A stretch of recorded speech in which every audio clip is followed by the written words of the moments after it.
ಯಾವ ಯುರೋಪ್ ಖಂಡದ ಹವಾಮಾನವನ್ನ ನೋಡಿ ಇಡೀ ಜಗತ್ತು ಮಾರು ಹೋಗ್ತಾ ಇತ್ತು, ಅದೇ ಯುರೋಪ್ ಇವತ್ತು ಅಕ್ಷರಶಃ ಜೀವಂತ ನರಕದಂತೆ ಭಾಸವಾಗ್ತಾ ಇದೆ. ಜನ ಉಸಿರಾಡೋದಕ್ಕೂ ಗಾಳಿ ಸಿಗದೆ ಪ್ರಾಣ ಬಿಡ್ತಾ ಇದ್ದಾರೆ. ಬಿಸಿಲಿನ ತಾಪ ತಡೆಯೋದಕ್ಕಾಗದೆ ಜನ ನದಿ ಕೆರೆಗಳಿಗೆ ಹಾರ್ತಾ ಇದ್ದಾರೆ. ಫ್ರಾನ್ಸ್ನ ಸುಮಾರು 58 ಇಲಾಖೆಗಳಲ್ಲಿ ಕಟ್ಟುನಿಟ್ಟಿನ ರೆಡ್ ಅಲರ್ಟ್ ಘೋಷಣೆ ಮಾಡಲಾಗಿದೆ. ಕಾಡ್ಗಿಚ್ಚಿನ ಭೀತಿ ದಿನದಿಂದ ದಿನಕ್ಕೆ ಜಾಸ್ತಿ ಆಗ್ತಾ ಇದೆ. ಪ್ರವಾಸಿಗರು ಬಿಸಿಲಿಗೆ ತುತ್ತಾಗಿ ಪ್ರಜ್ಞೆ ತಪ್ಪಿ ಬೀಳ್ತಾ ಇರುವುದು ಸಾಮಾನ್ಯವಾಗಿ ಕಾಣಿಸ್ತಾ ಇದೆ. ಇಡೀ ಯುರೋಪ್ ಇವತ್ತು ಬೆಂಕಿಯ ಒಲೆಯಂತಾಗ್ಬಿಟ್ಟಿದೆ. ನಮಸ್ಕಾರ ಎಲ್ರಿಗೂ, ನೀವು ನೋಡ್ತಾ ಇರೋದು ಒನ್ ಇಂಡಿಯಾ ಕನ್ನಡ. ನಾನ್ ಪ್ರತಿಮಾ. ಸೂರ್ಯ ಕೇವಲ ಬೆಳಕನ್ನ ಕೊಡ್ತಾ ಇಲ್ಲ, ಬದಲಿಗೆ ಬೆಂಕಿ ಉಂಡೆಗಳನ್ನ ಉಗುಳ್ತಾ ಇದ್ದಾನೆ. ಯಾವ ಯುರೋಪ್ ಖಂಡದ ಹವಾಮಾನವನ್ನ ನೋಡಿ ಇಡೀ ಜಗತ್ತು ಮಾರು ಹೋಗ್ತಾ ಇತ್ತು, ಅದೇ ಯುರೋಪ್ ಇವತ್ತು ಅಕ್ಷರಶಃ ಜೀವಂತ ನರಕದಂತೆ ಭಾಸವಾಗ್ತಾ ಇದೆ. ಇತಿಹಾಸದಲ್ಲೇ ಕಾಣದ ಭೀಕರ ಬಿಸಿಗಾಳಿಗೆ ಇಡೀ ಯುರೋಪ್ ಖಂಡ ತತ್ತರಿಸಿ ಹೋಗ್ತಾ ಇದೆ. ನದಿಗಳು ಕುದಿತಾ ಇವೆ, ನಗರಗಳು ಕರಗ್ತಾ ಇವೆ, ಜನ ಉಸಿರಾಡೋದಕ್ಕೂ ಗಾಳಿ ಸಿಗದೆ ಪ್ರಾಣ ಬಿಡ್ತಾ ಇದ್ದಾರೆ. ವಿಶೇಷವಾಗಿ ಪ್ರವಾಸಿಗರ ಸ್ವರ್ಗ ಅಂತಾನೆ ಕರೆಸಿಕೊಳ್ಳುವಂತಹ ಫ್ರಾನ್ಸ್ ದೇಶದಲ್ಲಿ ಪರಿಸ್ಥಿತಿ ಕೈಮೀರಿ ಹೋಗ್ತಾ ಇದೆ. ಕೇವಲ ಕೆಲವೇ ದಿನಗಳಲ್ಲಿ ಬಿಸಿಲಿನ ತಾಪಕ್ಕೆ ಬಲಿಯಾದವರ ಸಂಖ್ಯೆ 1300 ದಾಟಿದೆ. ನೀವು ಕೇಳ್ತಾ ಇರೋದು ಅಕ್ಷರಶಃ ನಿಜ. ವಿಶ್ವ ಆರೋಗ್ಯ ಸಂಸ್ಥೆ ಹಾಗೆ ಯುರೋಪಿಯನ್ ಹವಾಮಾನ ಸಂಸ್ಥೆಗಳು ಕೊಟ್ಟಿರೋ ಅಧಿಕೃತ ಅಂಕಿ ಅಂಶಗಳು ಇಡೀ ಜಗತ್ತನ್ನೇ ಬೆಚ್ಚಿ ಬೀಳಿಸ್ತಾ ಇದೆ. ಬಿಸಿಲಿನ ತಾಪ ತಡೆಯೋದಕ್ಕಾಗದೆ ಜನ ನದಿ ಕೆರೆಗಳಿಗೆ ಹಾರ್ತಾ ಇದ್ದಾರೆ. ಪರಿಣಾಮ ಕೇವಲ ಫ್ರಾನ್ಸ್ ಒಂದರಲ್ಲೇ ಜೂನ್ ಮಧ್ಯಭಾಗದಲ್ಲಿ ಇವತ್ತಿನ ತನಕ 74ಕ್ಕೂ ಹೆಚ್ಚು ಜನ ನೀರಲ್ಲೇ ಮುಳುಗಿ ಸಾವನ್ನಪ್ಪಿದ್ದಾರಂತೆ. ಇತ್ತ ಜರ್ಮನಿಯಲ್ಲಿ ತಾಪಮಾನ 41.7 ಡಿಗ್ರಿ ಸೆಲ್ಸಿಯಸ್ಗೆ ತಲುಪಿ ಸಾರ್ವಕಾಲಿಕ ದಾಖಲೆ ಬರೆದಿದೆ. ಇದು ಪ್ರಕೃತಿಯ ವಿಕೋಪನ ಅಥವಾ ಮನುಷ್ಯ ಮಾಡಿದ ತಪ್ಪಿಗೆ ಪ್ರಕೃತಿ ಕೊಡ್ತಾ ಇರೋ ಶಿಕ್ಷೆನಾ? ಇದೆಲ್ಲದ್ರ ಬಗ್ಗೆ ಇವತ್ತಿನ ಈ ಸ್ಪೆಷಲ್ ವಿಡಿಯೋದಲ್ಲಿ ಒಂದಷ್ಟು ಮಾಹಿತಿಯನ್ನು ಕೊಡ್ತಾ ಇದ್ದೀನಿ. ಕೊನೆ ತನಕ ಈ ವಿಡಿಯೋ ನೋಡಿ. ಸಾಮಾನ್ಯವಾಗಿ ನದಿಗಳು ಮನುಷ್ಯನಿಗೆ ಪ್ರಕೃತಿಗೆ ತಂಪನ್ನು ಕೊಡುತ್ತೆ, ಆದರೆ ಇವತ್ತು ಯುರೋಪ್ನ ಪ್ರಮುಖ ನದಿಗಳ ನೀರು ಕುದಿಯೋ ಹಂತ ತಲುಪಿದೆ. ಹಂಗೇರಿಯ ಪ್ರಸಿದ್ಧ ಡ್ಯಾನ್ಯೂಬ್ ನದಿಯ ನೀರು ಎಷ್ಟು ಬಿಸಿಯಾಗಿದೆ ಅಂತಂದ್ರೆ ಅದರ ನೀರನ್ನ ಕೂಲೆಂಟ್ ಆಗಿ ಬಳಸ್ತಾ ಇದ್ದ ಪಾಕ್ಸ್ ಪರಮಾಣು ವಿದ್ಯುತ್ ಸ್ಥಾವರ ತನ್ನ ವಿದ್ಯುತ್ ಉತ್ಪಾದನೆಯನ್ನ ಗಣನೀಯವಾಗಿ ಕಡಿತಗೊಳಿಸಬೇಕಾಗಿ ಬಂದಿದೆ. ಯಾಕಂದ್ರೆ ನದಿಯ ನೀರೇ ಬಿಸಿಯಾದಾಗ ಪರಮಾಣು ರಿಯಾಕ್ಟರ್ಗಳನ್ನ ತಂಪು ಮಾಡೋದು ಹೇಗೆ? ಇನ್ನು ಫ್ರಾನ್ಸ್ನ ಸೀನ್ ಮತ್ತು ರೈನ್ ನದಿಗಳ ಪರಿಸ್ಥಿತಿ ಕೂಡ ಭಿನ್ನ ಆಗಿಲ್ಲ. ನದಿಗಳಲ್ಲಿ ನೀರಿನ ಮಟ್ಟ ದಾಖಲೆ ಮಟ್ಟಕ್ಕೆ ಕುಸಿದಿದೆ. ನೀರಿನ ತಾಪಮಾನ ಹೆಚ್ಚಾಗಿರೋದ್ರಿಂದ ಜಲಚರಗಳು, ಕೋಟ್ಯಾಂತರ ಮೀನುಗಳು ಉಸಿರುಗಟ್ಟಿ ಸತ್ತು ತೇಲ್ತಾ ಇವೆ. ಇದು ಕೇವಲ ನದಿಗಳ ಬಿಸಿಯಲ್ಲ, ಯುರೋಪ್ನ ಆರ್ಥಿಕತೆ ಮತ್ತು ಪರಿಸರ ವ್ಯವಸ್ಥೆಗೆ ಬಿದ್ದಿರೋ ಬಹುದೊಡ್ಡ ಪೆಟ್ಟು. ಫ್ರಾನ್ಸ್ನ ಸುಮಾರು 58 ಇಲಾಖೆಗಳಲ್ಲಿ ಕಟ್ಟುನಿಟ್ಟಿನ ರೆಡ್ ಅಲರ್ಟ್ ಘೋಷಣೆ ಮಾಡಲಾಗಿದೆ. ಕಾಡ್ಗಿಚ್ಚಿನ ಭೀತಿ ದಿನದಿಂದ ದಿನಕ್ಕೆ ಜಾಸ್ತಿ ಆಗ್ತಾ ಇದೆ. ಪರಿಸ್ಥಿತಿ ಕೈಮೀರ್ತಾ ಇರೋದಕ್ಕೆ ವಿಜ್ಞಾನಿಗಳು ನೇರವಾಗಿ ಬೆರಳು ತೋರಿಸ್ತಾ ಇರೋದು ಜಾಗತಿಕ ತಾಪಮಾನದ ಏರಿಕೆಯ ಕಡೆಗೆ. ವರ್ಲ್ಡ್ ವೆದರ್ ಅಟ್ರಿಬ್ಯೂಷನ್ ವಿಜ್ಞಾನಿಗಳ ಪ್ರಕಾರ ಈ ಮಟ್ಟದ ಭೀಕರ ಬಿಸಿಗಾಳಿ ಹವಾಮಾನ ವೈಪರೀತ್ಯ ಇಲ್ದಿದ್ರೆ ಸೃಷ್ಟಿಯಾಗೋದಕ್ಕೆ ಸಾಧ್ಯವೇ ಇರಲಿಲ್ಲ. ಈಗ ನಾವು ಫ್ರಾನ್ಸ್ನ ಸದ್ಯದ ಕರಾಳ ಪರಿಸ್ಥಿತಿಯತ್ತ ಕಣ್ಣು ಹಾಯಿಸಬೇಕು.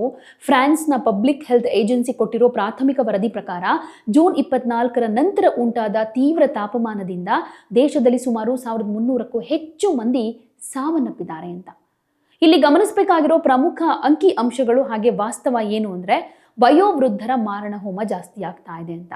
ಹೀಗೆ ಸಾವನ್ನಪ್ಪಿದವರಲ್ಲಿ 80%ಕ್ಕಿಂತ ಹೆಚ್ಚು ಜನ 65 ವರ್ಷ ಮೇಲ್ಪಟ್ಟ ವಯೋವೃದ್ಧರೇ ಆಗಿದ್ದಾರೆ.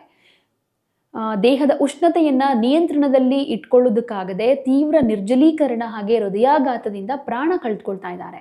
ಇನ್ನು ಅಚ್ಚರಿಯ ಹಾಗೆ ದುಃಖಕರ ವಿಚಾರ ಏನಂತಂದ್ರೆ ಹೆಚ್ಚಿನ ಸಾವುಗಳು ಸಂಭವಿಸ್ತಾ ಇರೋದು ಆಸ್ಪತ್ರೆಗಳಲ್ಲ, ಬದಲಿಗೆ ಅವರವರ ಸ್ವಂತ ಮನೆಗಳಲ್ಲಿ.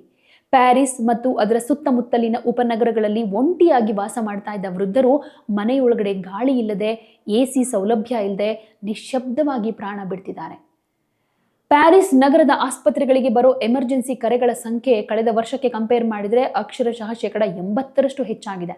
ಆಂಬ್ಯುಲೆನ್ಸ್ಗಳು ರೋಗಿಗಳನ್ನ ಆಸ್ಪತ್ರೆಗೆ ಸಾಗಿಸೋದಕ್ಕೆ ಹಗಲಿರುಳು ಪರದಾಡ್ತಾ ಇವೆ. ಪರಿಸ್ಥಿತಿ ಎಷ್ಟು ಭೀಕರ ಆಗಿದೆ ಅಂದ್ರೆ ಫ್ರಾನ್ಸ್ನ ಪ್ರಸಿದ್ಧ ಪ್ರವಾಸಿ ತಾಣಗಳಾದ ಐಫೆಲ್ ಟವರ್ ಮತ್ತು ಲೂವ್ರೆ ಮ್ಯೂಸಿಯಂಗಳು ತಮ್ಮ ಕೆಲಸದ ಅವಧಿಯನ್ನ ಕಡಿತ ಮಾಡಿಬಿಟ್ಟಿವೆ. ಪ್ರವಾಸಿಗರು ಬಿಸಿಲಿಗೆ ತುತ್ತಾಗಿ ಪ್ರಜ್ಞೆ ತಪ್ಪಿ ಬೀಳ್ತಾ ಇರುವುದು ಸಾಮಾನ್ಯವಾಗಿ ಕಾಣಿಸ್ತಾ ಇದೆ. ಇಡೀ ಯುರೋಪ್ ಇವತ್ತು ಬೆಂಕಿಯ ಒಲೆಯಂತಾಗ್ಬಿಟ್ಟಿದೆ.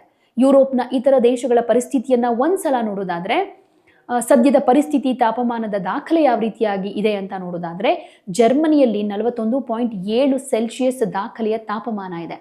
ಬರ್ಲಿನ್ ನಗರದಲ್ಲಿ ಬಿಸಿಲು ತಣಿಸೋದಕ್ಕೆ ಪೊಲೀಸರು ವಾಟರ್ ಕ್ಯಾನ್ ವಾಹನಗಳ ಮೂಲಕ ಜನರ ಮೇಲೆ ನೀರು ಚಿಮುಕಿಸಬೇಕಾಗಿ ಬಂದಿದೆ.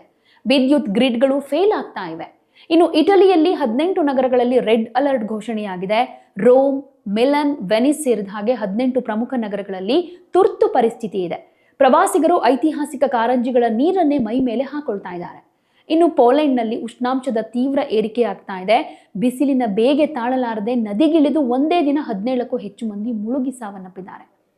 ಯುರೋಪ್ನ ಬಹುತೇಕ ಮನೆಗಳನ್ನ ಚಳಿಗಾಲಕ್ಕೆ ತಕ್ಕ ಹಾಗೆ ಅಂದ್ರೆ ಶಾಖವನ್ನ ಒಳಗೇನೆ ಹಿಡಿದಿಟ್ಕೊಳ್ಳೋ ರೀತಿಯಲ್ಲಿ ನಿರ್ಮಾಣ ಮಾಡಿರ್ತಾರೆ. ಅಲ್ಲಿ 90% ಮನೆಗಳಲ್ಲಿ ಏರ್ ಕಂಡೀಷನರ್ ಇರೋದೇ ಇಲ್ಲ. ಈಗ ಹಗಲು ಮಾತ್ರ ಅಲ್ಲ, ರಾತ್ರಿ ತಾಪಮಾನ ಕೂಡ 29 ಡಿಗ್ರಿ ಸೆಲ್ಸಿಯಸ್ ದಾಟ್ತಾ ಇದೆ. ಇದನ್ನ ಟ್ರಾಪಿಕಲ್ ನೈಟ್ಸ್ ಅಂತ ಕರೀತಾರೆ. ರಾತ್ರಿ ಇಡೀ ಮನೆಗಳು ಒಲೆಯಿಂದ ಬೇಯ್ತಾ ಇರೋ ಹಾಗೆ ಕಾಯ್ತಾ ಇರೋದ್ರಿಂದ ಜನರಿಗೆ ನಿದ್ದೆ ಮಾಡೋದಕ್ಕೂ ಕೂಡ ಆಗ್ತಾ ಇಲ್ಲ. ಫ್ಯಾನ್ಗಳನ್ನ ಕೊಳ್ಳೋದಕ್ಕೆ ಜನ ಅಂಗಡಿಗಳ ಮುಂದೆ ಕ್ಯೂ ನಿಂತ್ಕೊಳ್ತಾ ಇದ್ದಾರೆ. ವಿಶ್ವ ಆರೋಗ್ಯ ಸಂಸ್ಥೆಯ ಮುಖ್ಯಸ್ಥ ಟೆಡ್ರೋಸ್ ಗೆಬ್ರೆಯೆಸಸ್ ಆತಂಕ ವ್ಯಕ್ತಪಡಿಸ್ತಾ ಪ್ರಸ್ತುತ 150 ಮಿಲಿಯನ್ ಜನ ತೀವ್ರ ಬಿಸಿಗಾಳಿಯ ಕೆಳಗೆ ಬದುಕ್ತಾ ಇದ್ದಾರೆ. ಶಾಲೆಗಳನ್ನು ಮುಚ್ಚಲಾಗಿದೆ, ಪವರ್ ಗ್ರಿಡ್ಗಳು ಕೈ ಕೊಡ್ತಾ ಇವೆ ಅಂತ ಎಚ್ಚರಿಕೆ ಕೊಟ್ಟಿದ್ದಾರೆ. ಇನ್ನು ಫ್ರಾನ್ಸ್ನಲ್ಲಿ ಉಂಟಾಗಿರೋ ಈ ಭೀಕರ ಪರಿಸ್ಥಿತಿಗೆ ಇಷ್ಟೊಂದು ಪ್ರಮಾಣದ ಸಾವು ನೋವುಗಳಿಗೆ ಕೇವಲ ಪ್ರಕೃತಿ ಮಾತ್ರ ಕಾರಣ ಅಲ್ಲ. ಅದರ ಹಿಂದೆ ಹವಾಮಾನ ವೈಪರೀತ್ಯ, ಭೌಗೋಳಿಕ ಪರಿಸ್ಥಿತಿ ಹಾಗೆ ಅಲ್ಲಿನ ಮೂಲ ಸೌಕರ್ಯಗಳ ಕೊರತೆ ಕೂಡ ಇದೆ. ಬಹಳ ಮುಖ್ಯವಾಗಿ ಒಂದಷ್ಟು ಅಂಶಗಳನ್ನ ಹೇಳೋದಾದ್ರೆ ಜಾಗತಿಕ ತಾಪಮಾನ ಹಾಗೆ ಹೀಟ್ ಡೋಮ್ ಅಂತ.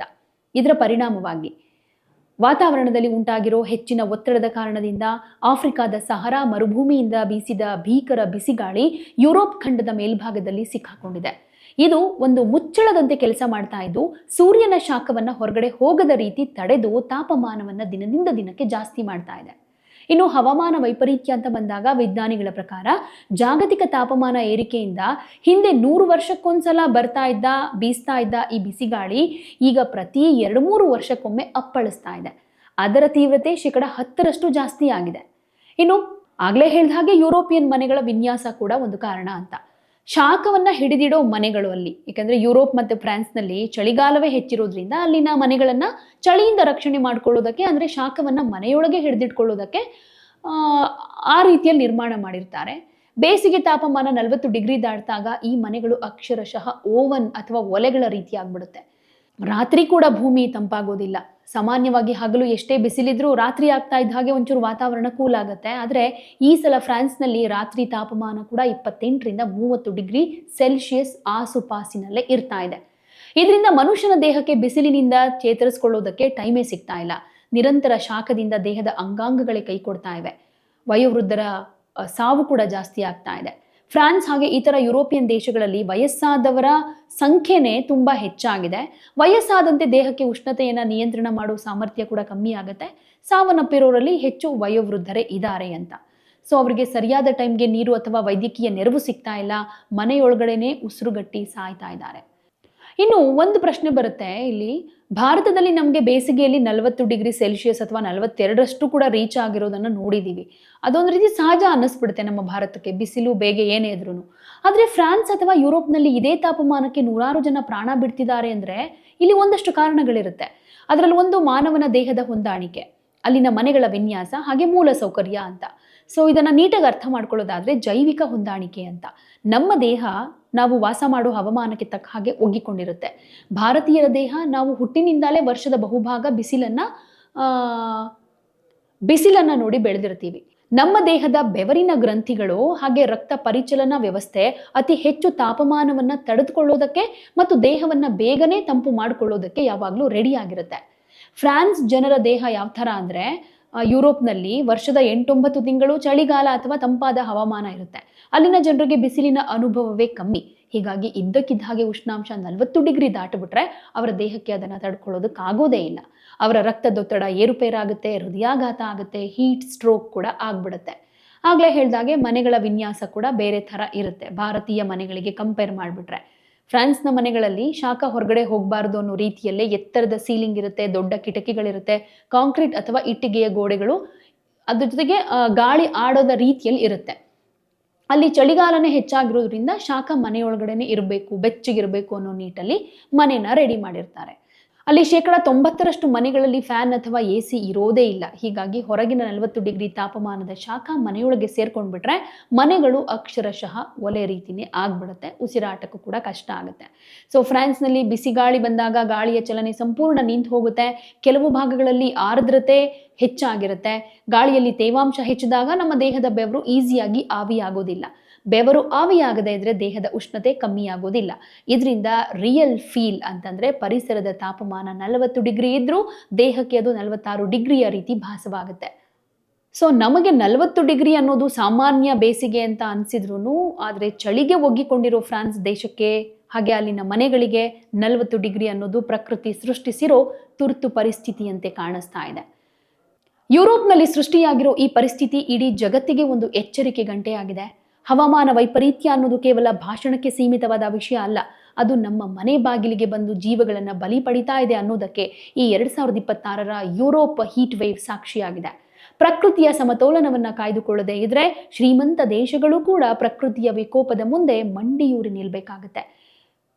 ಇಂಥ ಒಂದು ಕಠೋರ ಸತ್ಯವನ್ನ ಜಗತ್ತು ಅರ್ಥ ಮಾಡ್ಕೊಳ್ಬೇಕಾಗಿದೆ. ಫ್ರಾನ್ಸ್ನ ಆರೋಗ್ಯ ಸಚಿವರು ಎಚ್ಚರಿಕೆ ಕೊಟ್ಟಿರೋ ಹಾಗೆ ಬಿಸಿಗಾಳಿ ಕಮ್ಮಿಯಾದರೂ ಅದರ ಭೀಕರ ಪರಿಣಾಮ, ಸಾವು ನೋವುಗಳ ಸಂಖ್ಯೆ ಮುಂದಿನ ದಿನಗಳಲ್ಲಿ ಇನ್ನೂ ಜಾಸ್ತಿ ಆಗೋ ಚಾನ್ಸಸ್ ಇರುತ್ತೆ. ಸದ್ಯಕ್ಕೆ ಯುರೋಪ್ ಮಳೆಗಾಗಿ ಹಾಗೆ ತಂಪಾದ ಹವಾಮಾನಕ್ಕಾಗಿ ಪ್ರಾರ್ಥನೆ ಮಾಡ್ತಾ ಇದೆ ಅಂತ ಹೇಳ್ಕೊಂಡಿದ್ದಾರೆ.